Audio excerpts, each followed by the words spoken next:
Hey, sorry to have been away so long, but we're back, and we're going to 3D print ourselves up a truck. Now, I've already printed the frame and the bed. This is not my design. I can't take credit for that. It's an incredible design. Oh, the guy that did it, he amazes me. Not too long ago, I picked up a kit of machine screws and nuts for a couple bucks at, I can't remember, eBay, Amazon maybe. That's what I'm going to use to bolt everything together. The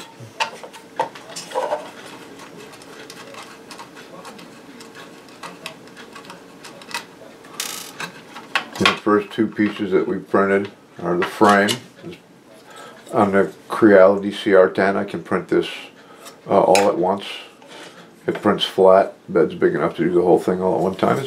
It's pretty strong.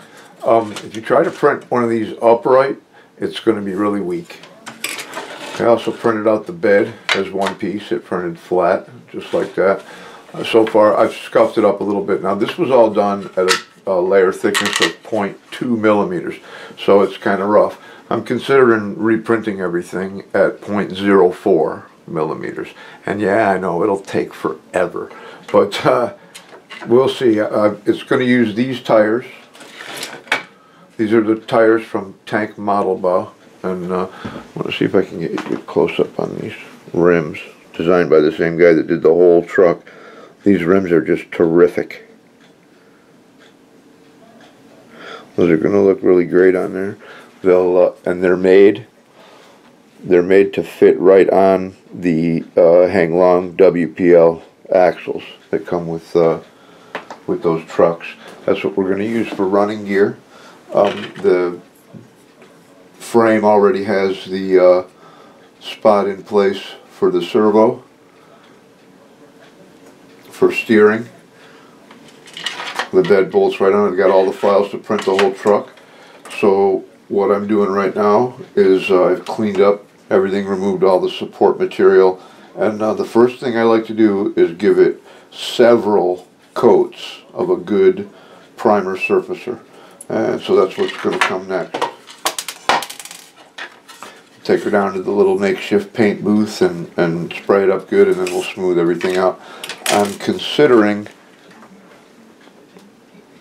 removing this gas cap. This gas cap is, you know, the printer puts it in, but I'm thinking about removing it and replacing it with something that'll, you know, be more distinct. I don't know. We'll see. It's also got provisions for tail lights. I got the space here, and so it'll have tail lights and all that good stuff. Okay, so now I've primed the frame and the bed and assembled them and added the running gear. The servo, the frame has brackets in place for the servo to mount.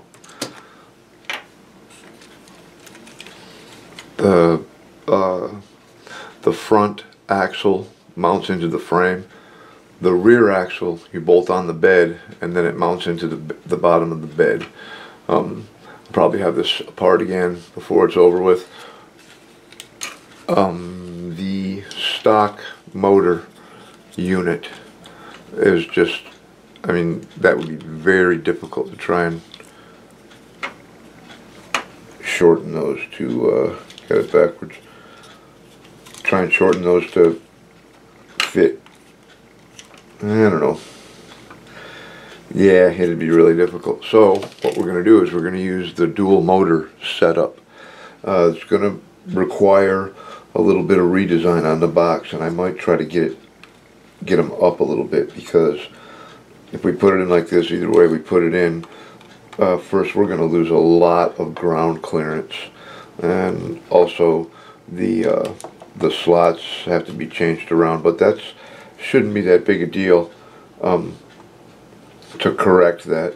And then I don't know, we'll see how it works out.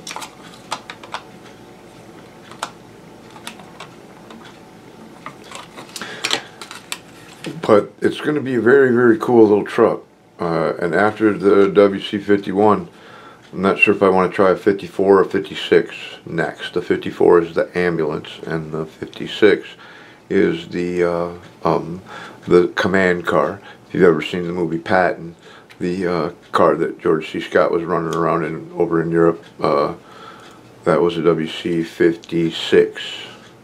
Don't quote me on that though, I've been wrong before. It's a cool car though, and we can make it, so we're gonna. So that's where we are now. When we get more progress, we'll be back. We'll see you next time.